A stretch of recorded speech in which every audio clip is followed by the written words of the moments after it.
The 21st century is rewarding us with technological advancements beyond our wildest dreams. Today, we travel the globe in new and faster ways. Thanks to modern medicine, we live longer and lead more productive lives. For the fortunate haves of the world, the 21st century is fabulous. For the have-nots of the world, it is still about despair. The despair of the have-nots does trouble those who have more. But then again, life is good in the 21st century and its benefits are many.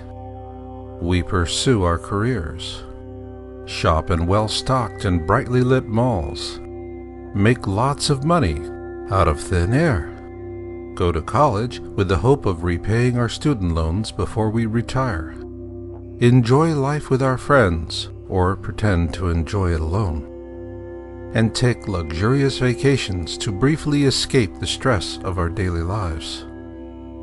So who needs the bad news that life as we know it will cease to exist? Besides, if that were really true, it would already be on television, right? Before the millennium, TV reporters and analysts talked about tsunamis, storms, flooding, earthquakes, and heat waves. These natural cataclysms have always been a fuzzy part of humanity's existence. Ergo, the explanation that they will always be a problem has always made sense. That was until Hurricane Katrina devastated New Orleans in 2005. Following that, our focus sharpened. Since Katrina, television news anchors and pundits have begun talking a lot more about mega tsunamis, storm surge, severe flooding, superquakes, and killer heat waves. Where in the world did all these new superlatives come from, and how did they creep into the vernacular without causing a panic?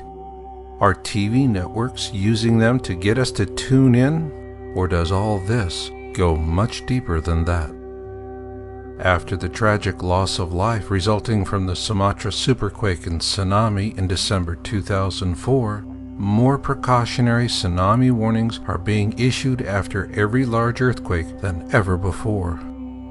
Worldwide droughts are placing hardships on man and beast alike, as once productive farmlands are now being lost at a staggering rate. Likewise, a growing number of cities are adopting strict water rationing measures to conserve their shrinking reservoirs. Our forests are also starved for water and now being consumed by uncontrollable fires. Some are so vast in scale, their smoke trails blanket multi-state regions. For Americans, the months of August and September have always been about last-minute summer vacations and getting the kids back into school. Now it's about getting out of harm's way should another Katrina-class hurricane make landfall. While the violence of these storms may be brief, recovering from the damage they cause can take years, if not decades. For those spared the grief of being in harm's way, it is a sad thing to witness. Those who do find themselves in harm's way usually suffer what they refer to as hell on earth, one replete with great outpourings of national sympathy and many broken promises of assistance. Even for those out of harm's way, there will be the economic consequences. We may not feel the bite of the storm winds or the raging waters of the flood, but will usually feel the bite of higher prices. It is inevitable that as those in harm's way begin to pick up the pieces, we are beset by a swarm of profiteers who will swoop down upon us all to feast upon an embarrassment of riches. Meanwhile, global warming debunkers assure us that Earth changes are part of a natural cycle. They tell us the many reports of ice packs, snowpacks, and glaciers melting away on the globe is of little or no concern. In fact, these smug debunkers assure us that the best thing we can do is not to believe our lying eyes. So what will it take before we do believe our own lying eyes? Well, that's a good question, because when we do, we begin to see an emergence of a new connection between natural and man-made failures.